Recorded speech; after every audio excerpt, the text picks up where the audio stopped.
Welcome to NG Stories. Please like, share and subscribe for more amazing videos. 15वीं शताब्दी ईस्वी सन 1460 से 1498 पाटन राज्य गुजरात से कर्णावती वर्तमान अहमदाबाद के राजा थे राणा वीर सिंह वाघेला। वाघेला राजपूत राजा की एक बहुत सुंदर रानी थी जिनका नाम था रुदाबाई। इनकी सुंदरता के चर्चे चारों ओर फैले हुए थे। जितनी ही रूपवान थी उतनी ही दृढ़ संकल्प और साहसी महिला थी रानी रुदाबाई।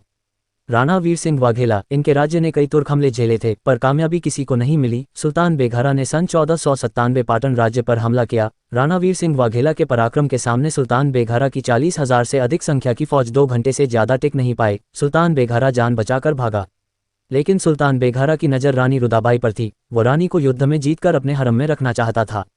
सुल्तान ने कुछ वक्त बाद फिर हमला किया। राज्य का एक साहूकार इस बार सुल्तान बेघारा से जा मिला और राज्य की सारी गुप्त सूचनाएं सुल्तान को दे दी। इस बार युद्ध में राणा वीर सिंह वाघेला को सुल्तान ने छल से हरा दिया, जिससे राणा वीर सिंह उस युद्ध में वीरगति को प्राप्त हुए। सुल्तान बेघारा रानी रुदाबाई को लाने के लिए राणा जी के महल में 10,000 से अधिक लश्कर लेकर पहुंचा। रानी रुदाबाई के पास शाह ने अपने दूत के जरिए निकाह प्रस्ताव रखा। रानी रुदाबाई ने महल के ऊपर छावनी बनाई थी जिसमें 2500 धनुर्धारी वीरांगनाएं थी, जो रानी रुदाबाई का इशारा पाते ही लश्कर पर हमला करने को तैयार थी। सुल्तान बेघारा को महल द्वार के अंदर आने का न्योता दिया गया। सुल्तान बेघारा जैसे ही दुर्ग के अंदर आया, रानी ने समय न गंवाते हुए सुल्तान बेघारा के सीने में खंजर उतार दिया और उधर छावनी से तीरों की वर्षा होने लगी, जिससे शाह का लश्कर बचकर वापस नहीं जा पाया।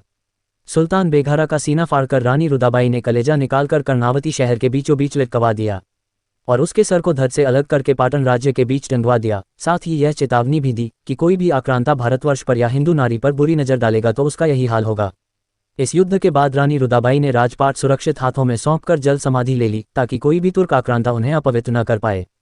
ये देश नमन करता है रानी रुदाबाई को। ऐसे ही कोई क्षत्रिय और क्षत्राणी नहीं होता। हमारे पूर्वज और वीरांगनाओं ने ऐसा कर्म कर क्षत्रिय वंश का मान रखा है और धर्म बचाया है।